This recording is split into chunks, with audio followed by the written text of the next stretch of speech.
আমি আজকে খুব সিরিয়াস মুডে আছি এবং আমি এখানে কন্ডেম জানাতে আসছি, নিন্দা জানাতে আসছি। আপনারা অন্যভাবে নেবেন না ব্যাপারটা। লাল বদর, আল বদরের মতোই লাল বদর হাদি, তার উপরে হামলা, তাকে গুলি করা, এটা আসলে উচিত হয় নাই। আমি এই ব্যাপারে তীব্র তীব্র নিন্দা জানাচ্ছি এবং একই সাথে যারা গুলি করেছে, বিএনপির নেতাকর্মীরা আর কি, মির্জা আব্বাস সাহেবের লোকজন বলছে, সবাই তারাই বলছে, হাদির আশেপাশে বাকি বদর যারা ছিল তারাই বলছে যে মির্জা আব্বাসের লোকজন গুলি করেছে, এটা উচিত হয় নাই।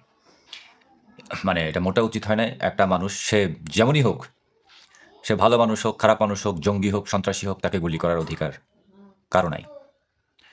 যদিও এই হাদিরা উল্লাস করেছিল যখন পুলিশদেরকে ঝুলিয়ে ঝুলিয়ে মারা হয়েছিল, এই হাদিদের হাতেই ধানমন্ডি ৩২ ভেঙেছে, এই হাদিদের হাতেই অনেক আওয়ামী লীগের নেতাকর্মী হতে শুরু করে অনেকেরই অত্যাচারিত হয়েছে, মারা গেছে। তারা ইনস্টিগেট করেছে, উদ্বুদ্ধ করেছে, তারা এরকম অনেক ধরনের অ্যাটাক, মব সন্ত্রাসী, মব সন্ত্রাস সবই তারাই করেছে। কিন্তু তাও আই কনডেম। গুলি করা উচিত হয় না, এভাবে গুলি করে কান ফুটা করে দেওয়া। I mean, this is disgusting. বিএনপিরও উচিত এই ধরনের কাজগুলি থেকে বিরত থাকা। এখন কি করবেন? কিছু তো করার নাই। বাংলাদেশে আসলে স্যার ইউনুস বাংলাদেশটাকে এমন একটা জায়গায় নিয়ে গেছেন যেখানে সবাই সন্ত্রাসী, সবাই জঙ্গি। স্যার ইউনুস যেরকম জঙ্গি, সেরকম জামাত শিবির জঙ্গি, সেরকম এরকম ইনকিলাব মঞ্চ, এরাও জঙ্গি সন্ত্রাসী, পাকিস্তানের দোসর। বিএনপিও জঙ্গি। ওরা তো গুলি তো কমই করতো, ওরা তো গ্রেনেড মারে মানুষকে। আই মিন, এখন শিয়ালে শিয়ালে যখন বা কুকুরে কুকুরে যখন কামড়াকামড়ি করছে, ওখানে সাধারণ মানুষ কী বা করতে পারে? বাকি মানুষ আর কী বা করতে পারে? সো এটাই তো হওয়ার কথা ছিল অনেক আগে থেকে, রাইট? এভাবেই তো দেশটাকে ওদিকে নিয়ে গেছে। যখন সাধারণ মানুষের যেখানে কোনো নিরাপত্তা নাই, সাধারণ আওয়ামী লীগের অ্যাক্টিভিস্ট হতে শুরু করে সাপোর্টার ঘরে ঢুকে ঢুকে মারা হয়েছে, রাইট? জবাই করে মারা হয়েছে, গুলি করে মারা হয়েছে। সেখানে বাকিদেরও বা নিরাপত্তা আর কী থাকবে? কারণ যারা কিলার্স তারা তো বাংলাদেশেই আছে, এদের হাতেই তো জন্ম। মব সন্ত্রাসের জন্ম এই হাদিদের হাতে। বাংলাদেশের এখন যে অরাজক পরিস্থিতি, এগুলি এদের কারণেই হয়েছে। এখন এরাই এটার ভিকটিম হচ্ছে। কালো একজনকে গালি দিয়েছে, পরশুদিন আরেকজন এসে ওকে গালি দিবে। কয়েকদিন আগে হয়তো সে কাউকে মেরেছে, আরেকজন এসে এখন তাকে মারছে। এটাই বাংলাদেশের এখনকার রিয়েলিটি। এই রিয়েলিটি থেকে কে কিভাবে বের হবেন? শুধু যে আওয়ামী লীগের নেতাকর্মীরা মরবে বা বারবার ধরা খাবে, বারবার মার খাবে, বারবার তাদেরকে হত্যা করা হবে, তা না। পুরা বাংলাদেশের মানুষই তো ইফেক্টেড। সেখানে এরকম দুই একজন হাদি, যারা নিজেরাই জঙ্গি সন্ত্রাসী, আরেক দল জঙ্গি সন্ত্রাসীর হাতে, অর্থাৎ বিএনপি, মির্জা আব্বাস, যাই বলেন না কেন, তাদের হাতে গুলিবিদ্ধ হচ্ছেন। এটা আসলেই দুঃখজনক।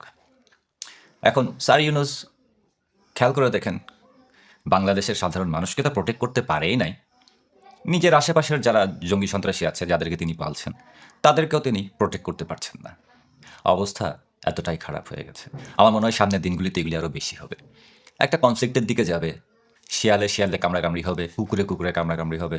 এ ওকে মারবে, ও ওকে মারবে, ও ওর জায়গা দখল করবে, তো সে তার জায়গা দখল করবে। I mean, it's a country of savages, right? এখন এখানে সবাই স্যাভেজ, এখানে সবাই জঙ্গি সন্ত্রাসী হয়ে গেছে। সব সাইডগুলি জঙ্গি সন্ত্রাসী হয়ে গেছে। আর যারা স্বাধীনতার পক্ষের শক্তি, তারা এখন তো ইনঅ্যাক্টিভ। তারা অ্যাক্টিভ আছে তাদের মতো করে, কিন্তু মাঠে তো কম। মাঠে তো আছে সব স্বাধীনতার বিপক্ষের শক্তি, ক্ষমতার লড়াই। এ ওকে কামড় দিবে, ও ওকে কামড় দিবে, কুকুরে কুকুরে লড়াই। তাও আই কন্ডেম। মানে নিন্দা জানাই, তীব্র নিন্দা জানাই। এইভাবে গুলি করে কাউকে মারা উচিত না। এইভাবে এটা উচিত না। কয়েকদিন আগে সে তো হুমকি দিয়েছিল, সেই হুমকিতে মানুষের ভয় পাওয়া উচিত ছিল। যারা গুলি করেছিল, সে কি জানি বলেছিল যে সব বাবা মা ফাটাই ফেলবে টাইপের। খুব বাজে একটা সিচুয়েশন, খুব বাজে একটা কথা বলেছিল। আমি তো ওগুলি মুখে উচ্চারণও করতে পারি না। আজকে দেখলাম তাকেই ফেলে দিল। আশা করি সে সুস্থ হয়ে উঠবে। সুস্থ হয়ে উঠে গুলি খেয়ে যদি রিকভার করতে পারে, আশা করি সে আবার পলিটিক্সে ব্যাক করবে। সে এসে আবার এখন মির্জা আব্বাসের লোকজনকে গুলি করবে। I mean, this is gonna go on and on and on and on and on. আমরা এখন দর্শক। দর্শক এই কারণে, কারণ মোস্ট অফ আস নো, আমরা আসলে জানি, জানার এখানে সবাই জানে যে সামনে কী হতে যাচ্ছে বাংলাদেশে। আমরা তো অনেক আগে থেকে জানি যে বাংলাদেশে এগুলি হবে, বাংলাদেশের সিচুয়েশনের এই অবস্থা হবে, বাংলাদেশে একটা গৃহযুদ্ধ টাইপের সিচুয়েশন হবে। নিজেরা মারামারি করবে প্রথমে, নিজেদের মধ্যেই চলবে, আগে শুরু হবে এভাবেই। এখন সেটাই হচ্ছে। অবাক হওয়ার কিছু নাই, আমি অবাক হই নাই। It's suppose to happen.